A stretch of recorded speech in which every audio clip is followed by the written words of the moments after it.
Apparently I am live. So I wanted to start doing some little videos just on my page to just go over some thought processes that are coming up with me constantly when I'm working with clients in the treatment room.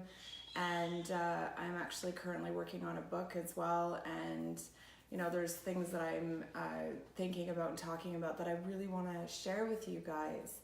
And there's been some healing work that's come up that all of a sudden I'm realizing that, you know, so many women out there really struggle with. I know I'm not the only one. So my favorite thing, as everybody knows, is anything purple. And I also absolutely love anything tea. So I am drinking a hojicha tea. This is a Japanese black tea, and it's actually made from the twigs, and it's a very, very nice tea. And just to make life a little bit sweeter, I've pulled out my beautiful deck that I actually just got, Miss and Mermaids. I absolutely love this artist. Her name is Jasmine Beck Griffith. And I really want every single deck that I can possibly find that is made by her. So while I was in Nelson this summer, I picked this one up. So I thought a really nice way to start would be to pull a card and see what we get. And I'll leave this set up really nicely so that we can actually see the top of it. Doesn't that look so pretty? All right. So I don't know if any of you guys play with oracle cards, but my thought process on oracle cards is that they're really beautiful and they're wonderful and they're just information. So it's really important to own your power and not use them to dictate your life. They really are just a really nice helper when you're feeling low vibration and you want a positive message, or you know, you want to enjoy something like a positive piece of artwork to lift you up, because we all ebb and flow and have rises and falls, and there's sometimes that getting a little bit of a positive message can lift you up. So let us see what we get.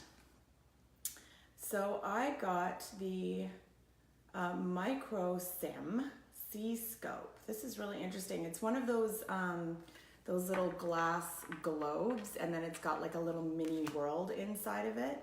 It's quite beautiful. So I'll show that to you so you can take a look and see. I absolutely love her artwork. It's just so beautiful. So let's see what the message is that comes with that. Just so you know, this is my little mascot, Rukia. He is on my shoulder pretty much at all times. There isn't really anything that I do if I'm in the house that I don't have him with me. So, oh, microcosm, seascape. There we go. That makes more sense. I'm looking at this and going, I can't read that. Storms are brewing over the quay, ships are tossing out at sea, dark and dreary nimbus cloud forms a hard and heavy shroud. Oh, what turmoil rocks the waves, threatening men and early graves. But I can watch without alarm and know that this scene means no harm. That's really beautiful. A wide-eyed maiden with ivy-draped hair holds her arm and a glass orb enclosed in miniature seascapes complete with sailing ships. Things are outside of your control, and simply you have to stand by and watch them transpire. Antithesis. Danger looms. A trying time lies ahead that you must keep your wits about you and ensure your own protection. Do not allow yourself to be lulled into inaction by a false sense of security. Stay on guard and be prepared to weather the storm. This is really interesting because I've done a significant amount of work around mommy and daddy issues, and yet they both seem to be coming up lately, and there has been emotion surfacing, and I totally am really embracing that. So I have been going through my own little storms. So the topic that I really wanted to talk about today was unconditional love. And you know, I've really been thinking about it because there's been a lot of things that have gone on with friends and people that surround me, and I've really thought about, does unconditional love really exist in our world today? Like, does it really exist at all? And, you know, I was thinking about ways to next level love, and thinking about my childhood, and thinking about the school system that I grew up in, and the church that I grew up in, and my parents didn't show me unconditional love. My mom wasn't capable. She was abused her whole childhood. She was a complete mess. My father grew up post-Second World War in Wales, and there was absolutely no way that he could have shown me unconditional love. He was too broken. He wasn't shown unconditional love. He didn't feel safe. He's extremely depressed and suicidal on top of that. He didn't have the capacity to be able to show us love and attention. So at home, for me, that absolutely did not exist. I don't know if that's the case for you guys. And then, of course, in the church, the God that I was raised with was not unconditionally loving. I remember hearing in scriptures and reading and being taught that my God was unconditionally loving, and yet there were all of these rules and regulations that I had to follow and things that I had to do in order to be able to be in his presence one day in the celestial kingdom. And I felt that I was never going to be able to do what I needed to do to get there because of personal struggles that I was told were sins, were things that I was doing wrong. And it wasn't about owning your power. It was about doing whatever you were told. And if you did, then you would be blessed. So there were a lot of, rules around being able to receive God's love instead of him just being unconditionally loving. And I thought unconditional love meant that you gave love no matter what. So I don't know if that's the case for you guys, but the God that I grew up with was not unconditionally loving at all. And in school, you're taught that you have to do things a particular way. And if you don't do it the way that they tell you to do it, even if you get the right answer, it's wrong. You don't get to study things that you want. You're not unconditionally loved and accepted for who you are. You have to study what they tell you to do it, and you have to do it the way that you want to do it. I remember losing my taste for reading for quite a long time because I was forced to read a book that I hated reading. I didn't get the unconditional love and support that I needed to thrive in how my brain worked and to study the things that I wanted to study. And as a result, it took me a little while to get back to wanting to read. And subjects that I didn't really want to study and that I didn't enjoy, I was forced and pushed to learn. And I didn't find my intelligence until long after I graduated and recovered from my concussion because nobody actually helped me to discover my own mind and how it worked for me, to go on my own journey.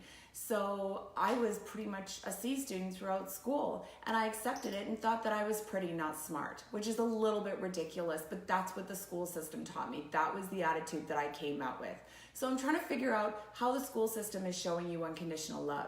Society isn't showing you unconditional love. My girlfriends, I had to follow whatever it was that they wanted me to do, or I wasn't able to be a part of the friends group. I saw a lot of my friends and stuff, having to date guys within a certain group and stuff like that.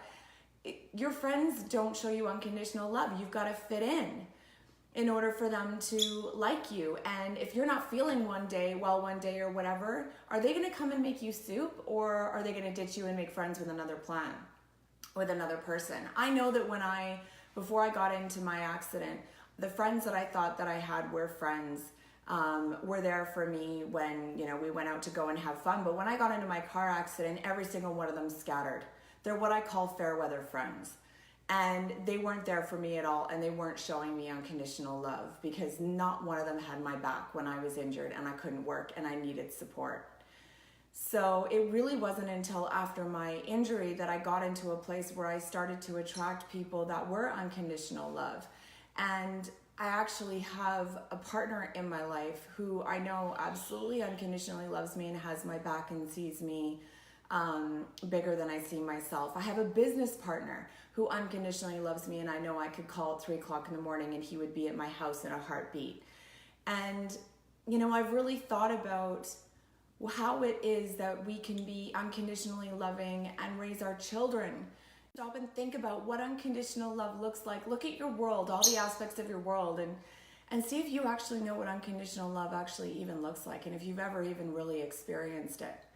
Do you unconditionally love your friends, no matter what they do, no matter what they say, no matter how they act, whether they reject you or not, whether they tell you that your ass is a little bit bigger lately or not?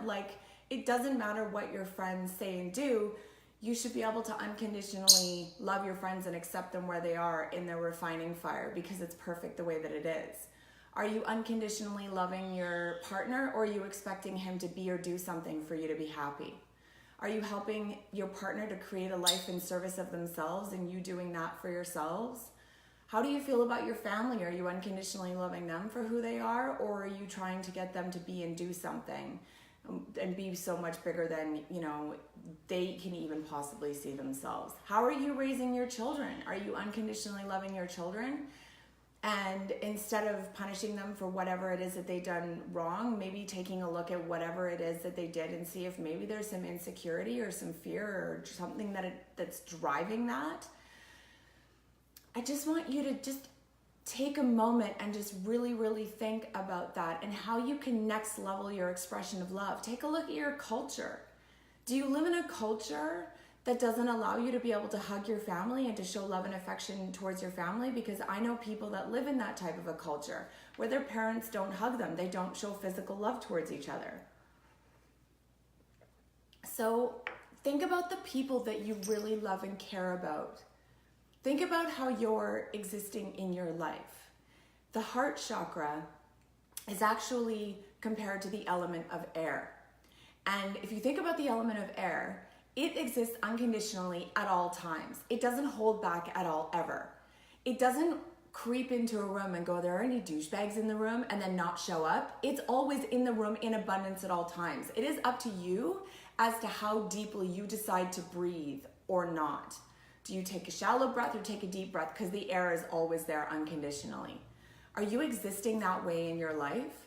I think it's a really, really great standard to live by and to think about that and to always keep that in the back of your mind towards getting to a place where you can really unconditionally love and accept those around you. First and foremost, yourself.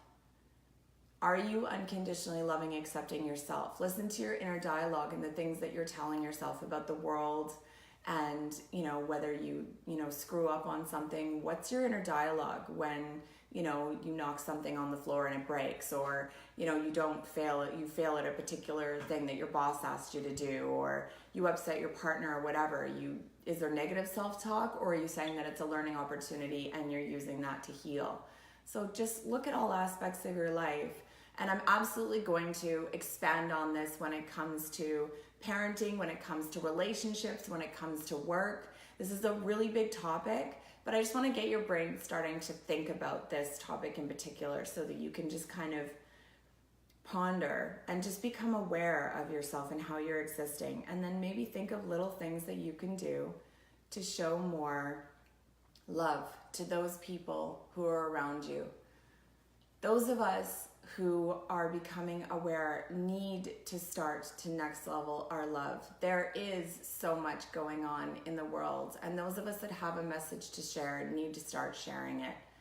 So I'm starting to do so, and I am going to continue to do so to give you loving, positive messages, just like the oracle cards, to give you some things to think about.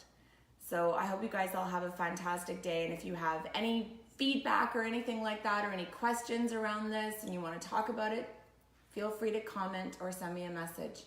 I hope you guys all have an absolutely wonderful day, and I love each and every one of you unconditionally. Bye.